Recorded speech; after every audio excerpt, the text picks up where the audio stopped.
Hello everyone. Sorry for the sudden change in format. I am the Duncan half of the Mr. Movies podcast, and today we're going to do something different. As you might know, there are two things on this podcast that will always come up. Frank bringing up Ant-Man to make fun of me, and Frank talking about Avatar. No, I'm not, but I know you are, and I know you're gonna want to talk about it. And baby, it's time for the sequel that your favorite movie of all. I know what you're, yeah. Ant-Man and the Wasp. You know why it's gonna be long, Duncan? You know why it's gonna be long? Why? Avatar: The Way of Water, baby. And you know what? I think it's time we combined them. I'm gonna do a double feature of the original Avatar movie and QUANTUMANIA, and then see which one I like more. Also, I don't know if I can get this to happen, but I might try to get Frank's reactions to my reactions in there at some point. So if you see Frank interspliced, he's watching what you are. A Mr. Movies bonus video? I think so, people. I have no idea what this is. Duncan just sent me a link to a video and said, I want you to react to it. If I had to guess, I'm going to say it's something having to do with Avatar. I have no idea. I'm just happy to be here. So, I mean, without further ado, let's just propel into the sucker. Oh, Jesus. Okay. Ant-Man and the Wasp. You know why it's going to be long, Duncan? You know why it's going to be long? Why? This is incriminating. So me and this poor innocent bystander are starting the night with Ant-Man QUANTUMANIA, and then we'll see how it goes. I'm 6 minutes and 40 seconds into Quantumania, and it's a Marvel movie, you know, you get the creepy, sinister intro without any explanation, and then it cuts straight into whatever character's theme is happening. And Ant-Man's whole kind of tone is light and peppy, so it looks corny, but it fits with the other movies. Here's the thing about Duncan that you guys need to understand. He's a fanatic for Ant-Man. He tries to hide it, but he's a fanatic, okay? We had a Secret Santa in college, and I got Duncan, and everyone was exchanging their gifts, and I handed Duncan an envelope with a slip of paper inside, and everyone was confused. They were like, Frank, you're supposed to purchase something. Did you do a gift card? Did you do cash? You broke the rules. I said, no. And Duncan opened said envelope, and inside was a slip of paper with a clue on it. And this clue was, it was one of many. I basically, throughout the entirety of our dorm building, and this was like a 15-floor building, I put out a scavenger hunt. And Duncan, I think it took him a half hour. He nailed it. He got it. And the final prize was a copy of Ant-Man and the Wasp on Blu-ray, which he claimed he hasn't watched, but we know that he's torn through it. As big as of a fanatic as he is, I think Duncan's gonna the forces of Pandora are gonna overwhelm him. They're gonna overtake him, and I think at the end of this, he's going to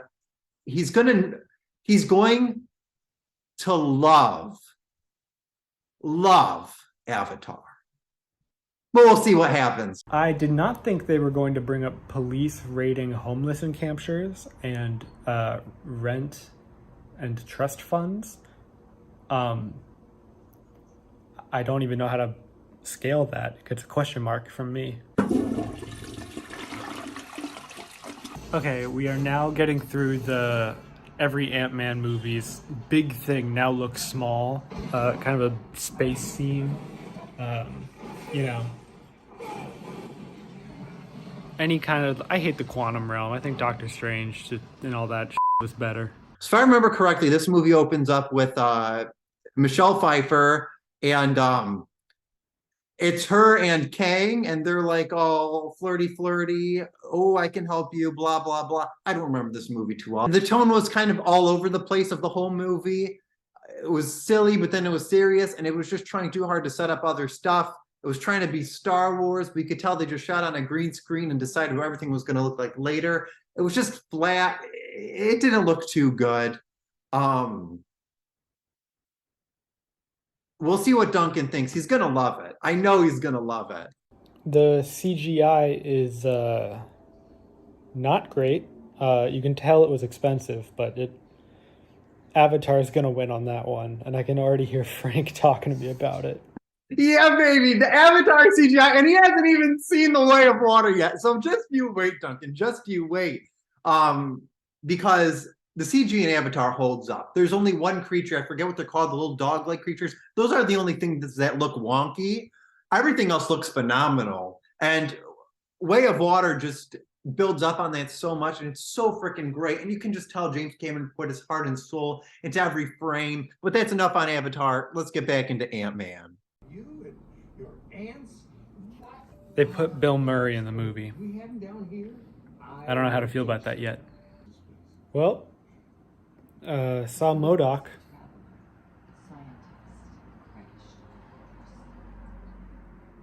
Not a fan. I honestly have nothing to say about MODOK. I honestly forgot he was in the movie till Duncan reminded me with this video. I was not big on MODOK. You know, the CG, it's comic book accurate. It's one of those things where people, I think, like it because it's in the comic books, but just because something's in a comic book, I think MODOK could have stayed in the comic books and we all would have been fine. Yeah, it's what I thought. It's the Kang movie. I think they just needed a franchise to stick him in, so they picked Ant-Man. This doesn't feel like any of the Ant-Man movies. I'm kind of confused as to what this actually feels like. Aoli, any comments? She's watching the ceiling. Better CGI up there, probably. I like the Ant-Man movies. Okay, I do like them. I think the first one's the best. I just destroyed my kneecap. The first one is the best one. I think that's because it was half directed by Edgar Wright, and I think the parts that he directed are the best parts. Peyton Reed's good. I really like a lot of his work, but he doesn't have I don't know. He just doesn't have that same energy that Edgar Wright has. Like when you're watching something, Edgar Wright did a McDonald's commercial a few months ago, and it's the best thing McDonald's has ever put out. It's better than most of the movies in theaters right now. Okay. This is the coolest part of the movie. Oh, of course, Duncan liked this scene. Oh my God. There's no sense of scale here.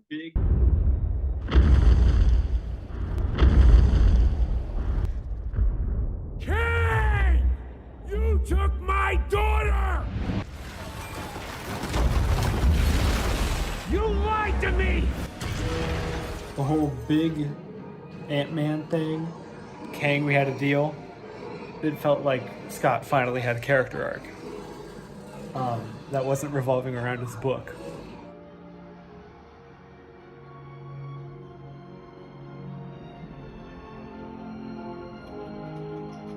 Yeah, get it.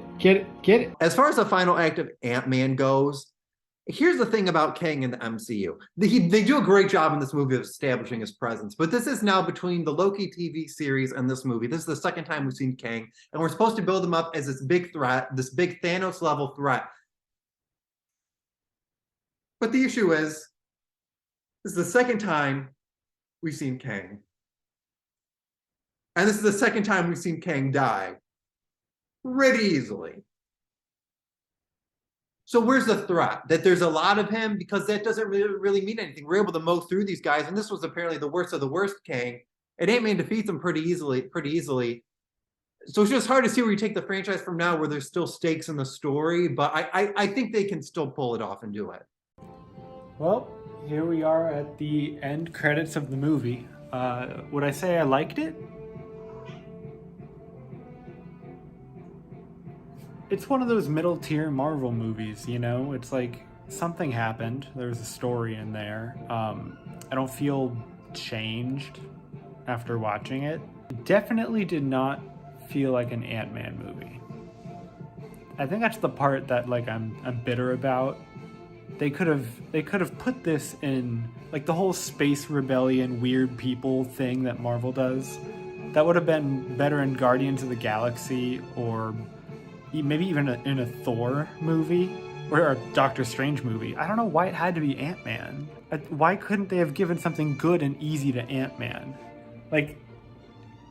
That was too much It's too much. I agree with Duncan. I don't think they should have introduced Kang in an Ant-Man movie. I think Ant-Man is small stakes. That's fun. I kind of get it that the last movie felt like the in-between. Here's while you wait for Endgame. And I feel like they wanted to, like, as an apology, reconcile they did this.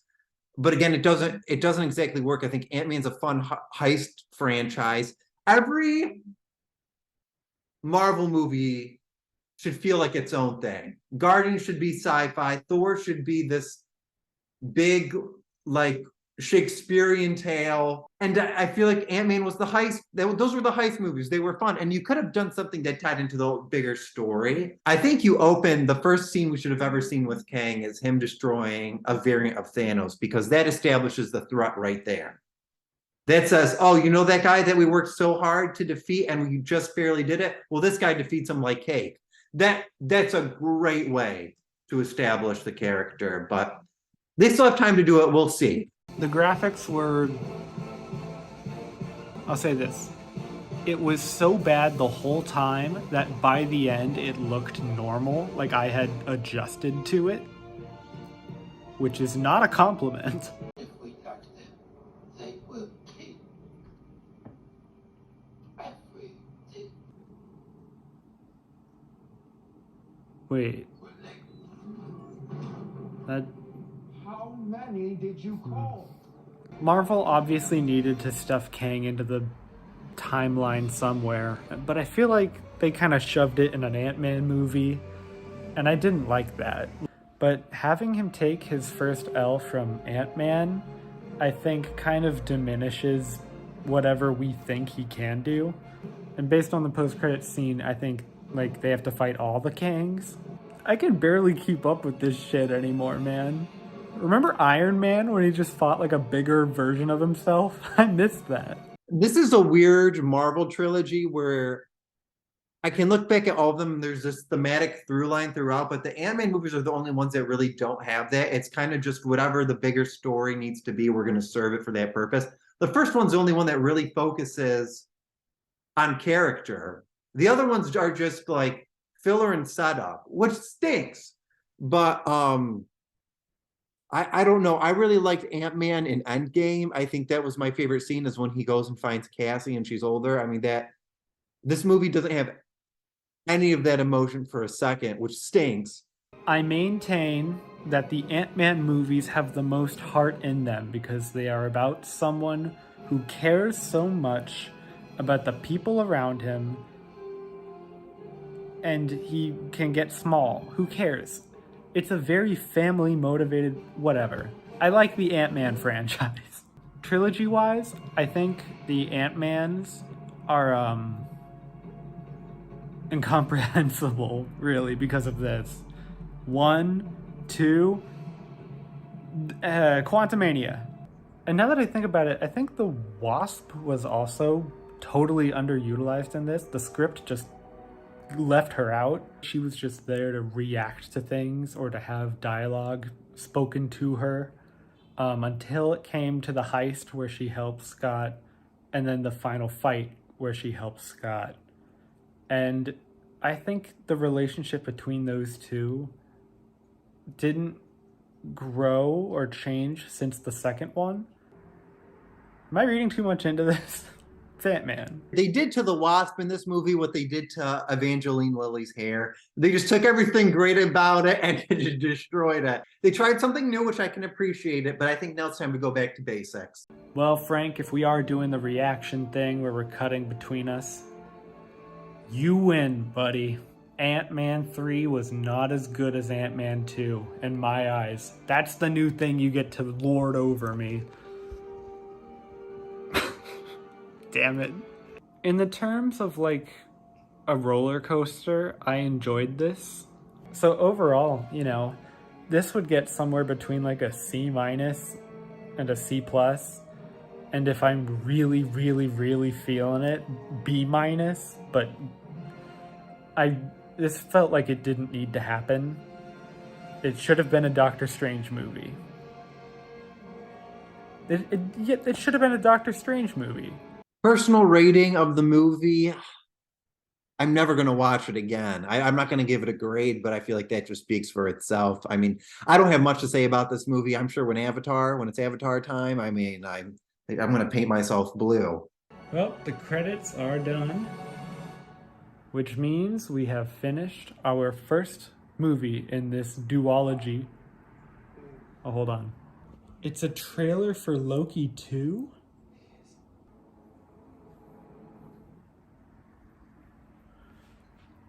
Jeez, the people who do not watch the Loki TV show are gonna be all kinds of confused about that one.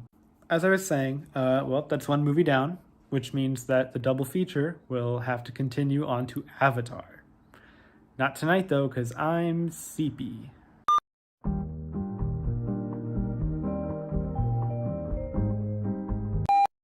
Alright, motherfuckers, it's night number 2. Let's do this. Nope, it's not the cute one with the elemental powers. This is the blue Avatar. Aeoli's gonna be watching the cars, and I'm gonna be watching the avatars. Well, I would like to apologize because every time I've brought this up on the podcast, I've said Avatar from 2013. I am now seeing that that was wrong of me to say. This was from 2009. This is the foundation of cinema to come. Like, this is it. This is it. It doesn't get better than this, baby. James Cameron does what he does. He makes magic every time.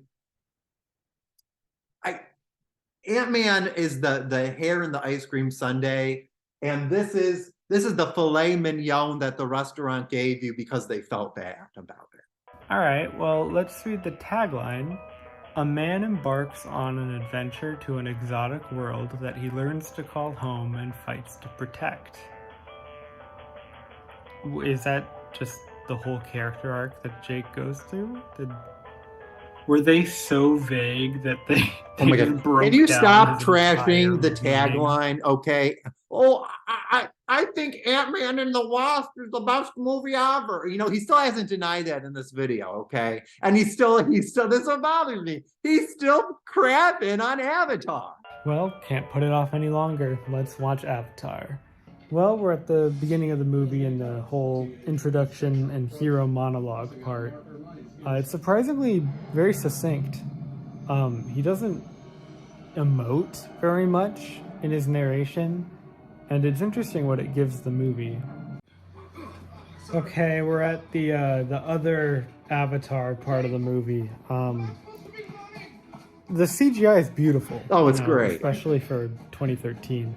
I will say, though, that the actor for this does not match the character. Like, hearing his voice when he was a human felt normal, and now hearing that same voice in the alien feels very strange.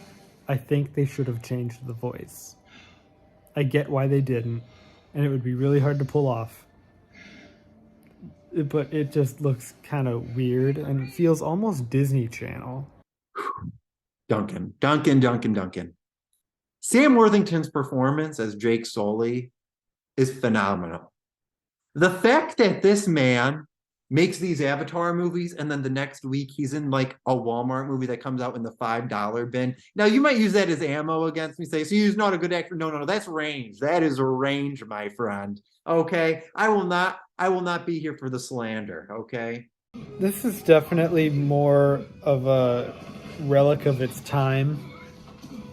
I just went through the scene where he's all big talking to the one dinosaur, but there's like but there's like a panther behind him, and then he like slowly turns around, and it's just he's right behind me, isn't he? Yeah, that's what I'm talking about, bitch. That's right, get your punk ass back to mommy.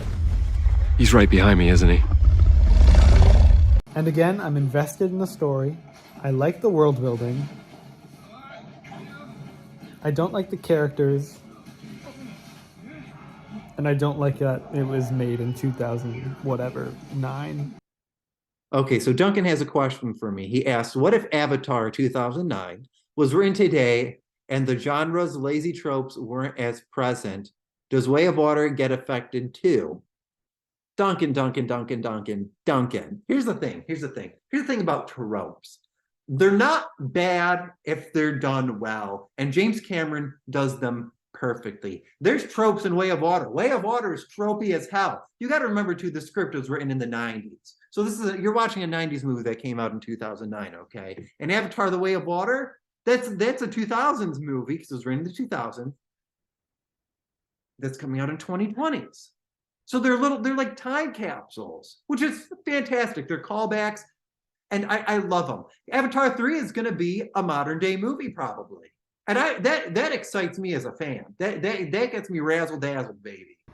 At least for the beginning of this movie, it's really just a lot of looking around. And that, I don't know, I just think this movie gave the hiccups. Either that or the tacos. This movie is all about, aliens and the flow of energy. So it's really weird how Neytiri knows how to flirt with Jake, because those two are flirting. Yeah, of all the movies to have a love triangle, it's really weird to see it in Avatar. I feel like there are so many concepts it's trying to take a hold of that reverting back to a really old, corny one is really bringing it down. The introduction of the Na'vi is perfect. It's absolutely perfect. The love triangle, there's not really a love triangle. I mean, it's a love story, You just gotta watch, see what happens. It's amazing. It's all spectacular. I don't know what Duncan wants me to say. I feel like he's asking about all the aspects. Like this isn't the greatest gift to man. This movie, everything's perfect. I really do wish that they dug into more of the psychological stuff of bouncing back between Jake and the Na'vi. They do it a little bit in the audio log when he's like, I don't know who I am anymore. But, like he's supposedly bonding between human and Na'vi, the Avatar, right? The movie's about that. And I think it's either about him being incognito or him, being in the military. And I wish it was neither but both.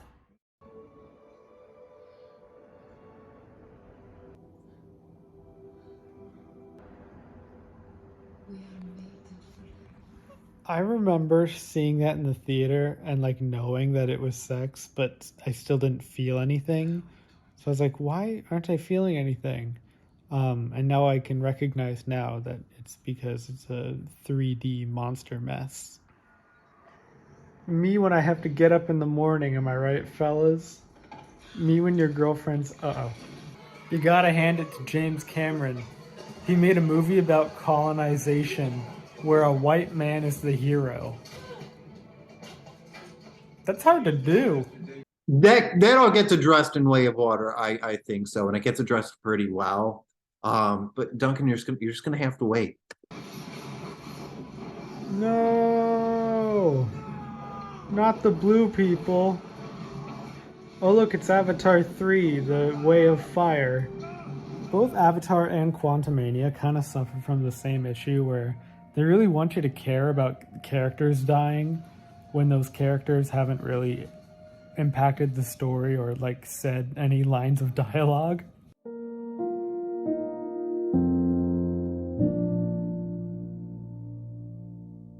First of all, disposable characters should not be used when describing the masterpiece of Avatar, okay? MODOK's death is silly. It's played for laughs. Whereas in Terry's father, you feel the weight, and then he gives her the bow. Hell yeah, baby. And the shit she does with that bow in Way of Water, just you wait. But I think it's poetic that he gives her the bow, and then she uses the bow to kill the man that's responsible for her father's death. It's so beautiful, it's so poetic. Although this one actually went into slow motion for some of the fights, which normally I would dock off 20 points, but it was made in 2009, so gets a pass. I've been really trying to care about these characters, but beyond them being tools being sent in to sway native people, I don't know who they are. Jake wants to be a real boy again, and the Michelle Rodriguez character flies a helicopter, and the Ron Weasley friend wants to do good, and Sigourney Weaver is just Ripley from Alien again, but like more sarcastic. I don't know about it. I just don't know if I really buy into the whole arc of Jake Sully being, he wants to fight really hard for the military, and then he wants to fight really hard for the Na'vi. And it's like, ironically, he really didn't change that much. I mean, explosions are happening. It's a war movie, I guess. Gotta give it to them though. At the whole like low moment, all of our heroes are losing. Avatar killed most of its side characters. Ant-Man did not do that. Avatar was like, fuck them. Yeah, Avatar mows people down. And Trudy, my girl, Michelle Rodriguez, she dies like a champ. Like, to me, I think her death is the most impactful in the film. I always think about that. I'm kind of bummed. I wish because she would have been great in the sequels. Anything can happen. Anyone can die at any time. And they continue that in Way of Water. Okay, people get mowed. People get mowed. I don't know what it is, but the CGI for the mech suits is worse than anything else of nature. Like, they got the mech suits to look weirder than the alien planet. That's fair. That is fair. I will give you that. And I have thought about that too when watching the movie. You got to remember, this is 2009. This is groundbreaking. When you watch The Way of Water, Duncan, and you'll see people in the Avatar world, and it's just like they belong there. You don't even think about it. You're just like, yes, this makes sense. They belong there. Everything looks so real, visceral. It looks like you could just reach out, touch it, and grab it. I cannot wait for you to see this. I mean, the parts of him cutting back and forth between like his Na'vi and human self in this final fight is incredible. But it's just like not happening enough, I guess. The movie is constantly hinting at these really deep, interesting storylines. But then it just turns into CGI action. Wait, so this whole narration thing has been recorded on his video logs. Is anyone going to watch that? Is it transmitting anywhere? Is he like getting his message out to like other people? Or was he just vlogging and then not uploading? I don't know which is funnier. I think they explained in the beginning that the video is just to keep him sane so he can recollect his thoughts. They use it again. They do show a clip of not Jake Sully, but another character's vlogs in The Way of Water in the beginning. And you're just gonna have to wait to see, Duncan. What if there were two Jakes and they're both avatars and they are nope, they're just gonna do this weird alien kiss thing. I wonder how many fetishes people got out of this. Oh boy. Anyway, I like my idea of there being two Jakes, the human Jake and the Na'vi Jake, and they share a brain, and then, because then it's more in theme with the Avatar title. But nope, they're fully committing to the blue guy. Open your eyes. Do it. Oh my god. Okay, I absolutely get the potential. I completely see how The Way of Water could have used this to build up and dive into these things, but this movie, Avatar 1, is just one interesting idea covered in tropes and then put in a stereotype and then put a war movie over it. I mean, James Cameron basically admitted that this is just like a test of 3D and like pushing the boundaries. And it's like, yeah, man, like they're pretty good graphics, you know, for the time. It's really cool. And then Way of Water is getting all this praise for the CGI. And it just seems like James Cameron. Yeah, I'm gonna cut you off right there, Duncan. Can we just appreciate the Leanna music, Leanna Lewis song playing in the back? It's spectacular. And the biggest crime that Way of Water committed is getting The Weekend when they should have just replayed the Leanna Lewis song. Thank you. Is just using this franchise to like exercise his camera talents. You want to talk Marvel? You want to talk your little Ant-Man and the Wasp? That doesn't exist without Avatar, baby. Thanos doesn't exist without Avatar. The whole thing falls apart. Cinema is completely different. And you got to appreciate it. Because I watched Avatar, they want me to watch Spider-Man. Yeah, Disney Plus. I can see it. I accidentally picked two movies that are kind of similar. I mean, they're both navigating into a foreign world, meeting the locals, establishing yourself within that group, and then an oppressive governmental force moves in trying to enforce power, and the locals must rise up and fight back. I mean, rebellion is kind of a common thing in movies, but like, kind of weird that it's both of these. You know, I don't like that you just point out how similar Ant-Man and the Wasp, Quantumania, and Avatar are, because they are similar, and that kind of hurts my soul. But I think we can agree, and I think Duncan's going to say it, that Avatar is far superior. Anyway, I am very tired, and I just spent 3 hours watching Blue People, so my eyes hurt. So I might go to bed and then try and figure this out more in the morning. Also, eating the tacos and the brownies, not a good call.